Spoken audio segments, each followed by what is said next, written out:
ન્યૂઝીલેન્ડના ભૂતપૂર્વ cricketer Tom બ્રુસે પોતાની cricket કારકિર્દીનો એક નવો અધ્યાય શરૂ કરવાનો નિર્ણય લીધો છે। સામાન્ય રીતે એક દેશ માટે રમ્યા બાદ કોઈ ખેલાડી બીજા દેશની ટીમ માટે રમે તેવું ભાગ્યે જ જોવા મળે છે, પરંતુ ટોમ બ્રુસે આ શક્ય કરી બતાવ્યું છે। હવે તે ન્યૂઝીલેન્ડને બદલે સ્કોટલેન્ડની ટીમનું પ્રતિનિધિત્વ કરશે। આ નિર્ણય પાછળનું કારણ બહુ સ્પષ્ટ છે। ટોમ બ્રુસના પિતાનો જન્મ એડિનબર્ગમાં થયો હતો, જેના કારણે તેને સ્કોટલેન્ડની ટીમ માટે રમવા માટેની લાયકાત મળી।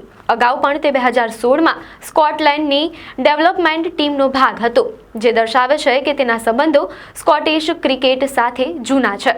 ટોમ બ્રુસ એક આક્રમક ટોપ ઓર્ડર બેટ્સમેન તરીકે ઓળખાય છે, જેણે 2017થી 2020 દરમિયાન ન્યૂઝીલેન્ડ માટે 17 T20 આંતરરાષ્ટ્રીય મેચો રમી છે।